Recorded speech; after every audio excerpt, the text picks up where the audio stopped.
हम पूरी तरह से तैयार हैं चुनाव को लेकर। हम पूरी तरह से आश्वस्त हैं कि हमारी सरकार बनेगी दोनों जगहों पर। हम पूरी तरह से आश्वस्त हैं कि लोग गंभीर मुद्दों को मान्यता देंगे, मुख्य रूप से उन्हीं मुद्दों पर चर्चा होगी। मेरा अपना मानना है कि बीजेपी बैकफुट पर है लोकसभा चुनाव के बाद से, जब से उनकी शिकस्त हुई है, जब से 240 पर सिमटे हैं।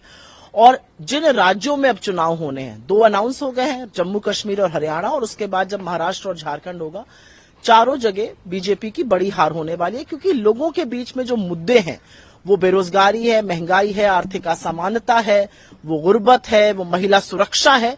इन सब मुद्दों में बीजेपी की कोई ना रुचि है ना उनसे वास्ता है। जेएनके में लंबे अंतराल के बाद विधानसभा चुनाव होने वाले हैं, वहां पर आप क्या उठाए जाएंगे विधानसभा चुनाव में?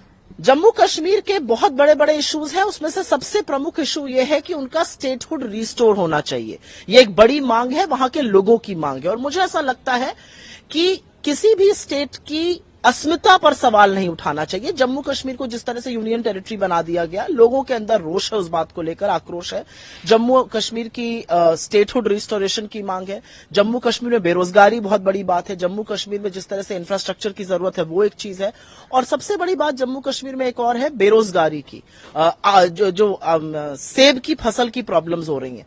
बहुत सारी और भी समस्याएं हैं, लेकिन मुख्य रूप से जम्मू कश्मीर में जम्मू कश्मीर के लोगों की आवाज की जो सरकार है, वो बननी चाहिए और वही बनेगी। हरियाणा में आप लोगों की तैयारी सभी सीटों पर है?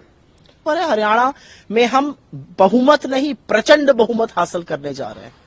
गठबंधन यानी कि आम आदमी पार्टी के साथ नहीं रहेगा आपका विधानसभा चुनाव में? मेरा अपना मानना है, बहुत सारे फैसले शीर्ष नेतृत्व लेता है, लेकिन हरियाणा में हम अपने बल पर प्रचंड बहुमत हासिल करने जा रहे हैं। एक दूसरा विषय कलकत्ता से जुड़ा हुआ है। जिस तरीके से लगातार टीएमसी के चाहे वो सांसद हो या मुख्यमंत्री पर बीजेपी की तरफ से सवाल उठाए जा रहे हैं। हालांकि पश्चिम बंगाल की मुख्यमंत्री पदयात्रा भी करने वाली, इस मसले को लेकर मामला सीबीआई को सौंप दिया गया, पर आरोप प्रत्यारोप का भी दौर जो है लगातार जारी है।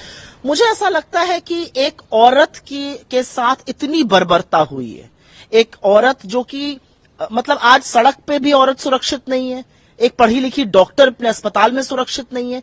इसके बारे में गहन चिंता होनी चाहिए। चिंता यह होनी चाहिए कि यह हैवानियत दिन ब दिन बढ़ क्यों रही है।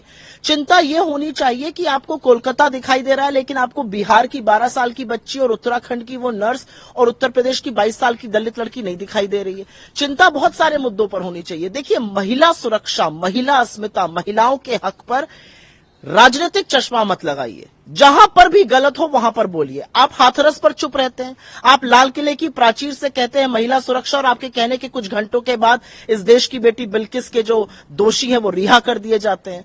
तो महिला सुरक्षा जैसे मुद्दे को और ऐसे गंभीर और संवेदनशील मुद्दे को पर गंदी राजनीति मत खेलिए।